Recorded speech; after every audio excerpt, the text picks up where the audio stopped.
God created the human body as a finely tuned physical engine of enormous power, but it requires fuel to keep operating. So why would anyone choose to go hungry? The world calls not eating dieting, and usually does it to lose weight or for health reasons. But some go without eating for spiritual reasons. This is referred to in the Bible as fasting. A fast is typically held for a set period of time in order to achieve a spiritual goal. Jesus said to his disciples, "When you fast." Matthew 6:16-18. When you fast, do not look somber as the hypocrites do, for they disfigure their faces to show others they are fasting. Truly I tell you, they have received their reward in full. 17. But when you fast, put oil on your head and wash your face. 18. So that it will not be obvious to others that you are fasting, but only to your Father who is unseen, and your Father who sees what is done in secret will reward you. When you give up food, both enjoyable and necessary, you draw God's attention.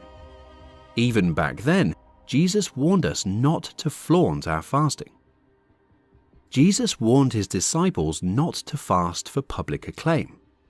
The fact that he says, "whenever you fast," indicates that he regards fasting as a legitimate spiritual discipline.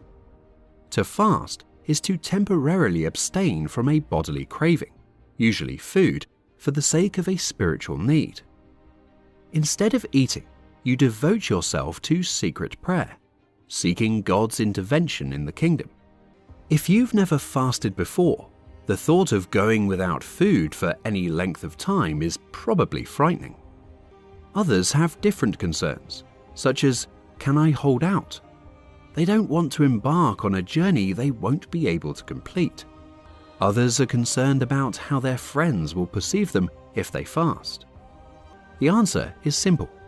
You don't fast to impress your friends, and you usually don't even tell them.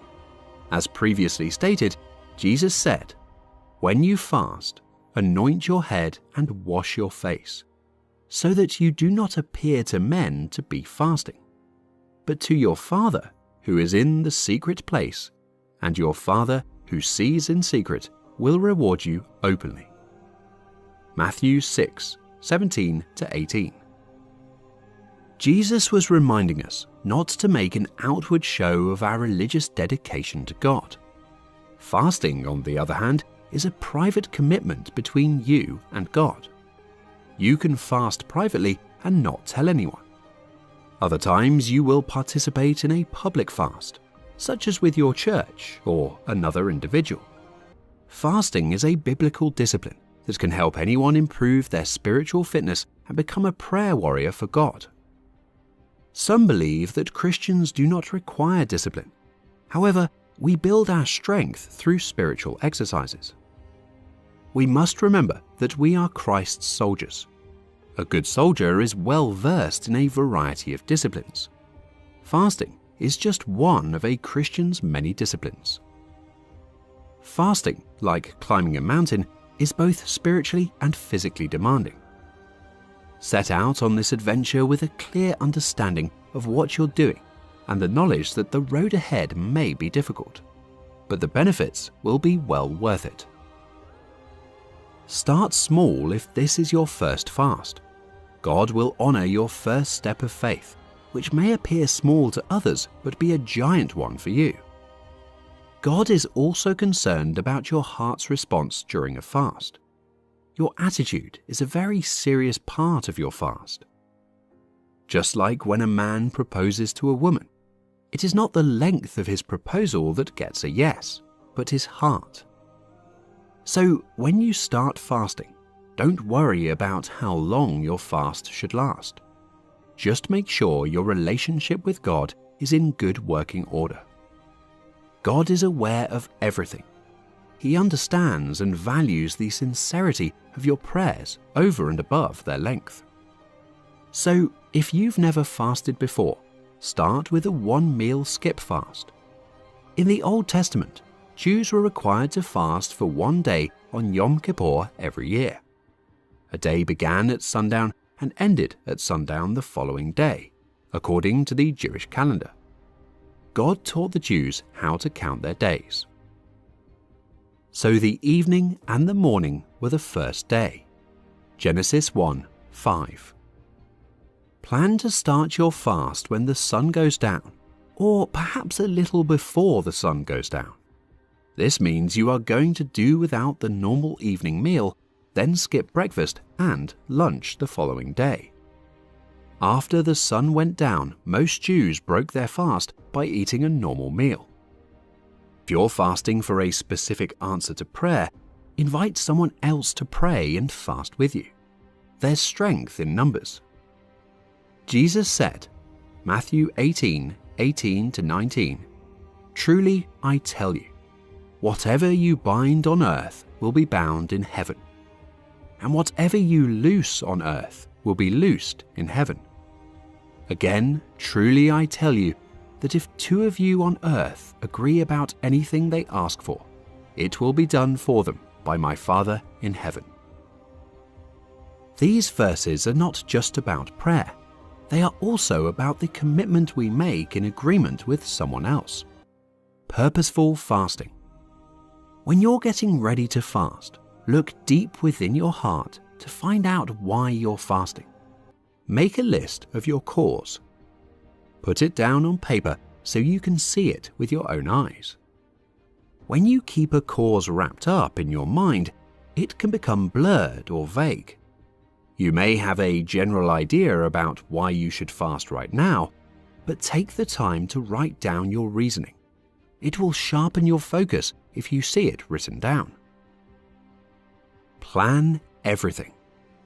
Don't enter your fast casually or with a hit or miss attitude. Plan to succeed. Make a firm commitment to fast for one day, regardless of the circumstances. What kind of fast? Types of fasts. The absolute fast. This is a fast where you eliminate all food and water. Paul followed this type of fast for 3 days after he saw the Lord Jesus on the road to Damascus and was struck blind. And he, Paul, was 3 days without sight and neither ate nor drank. Acts 9:9. In your first fast, do not follow the absolute fast. This fast is intended for those who are deeply distressed or who are fasting to solve a severe problem, such as deliverance from an addiction or protection from a spiritual adversary. The normal fast.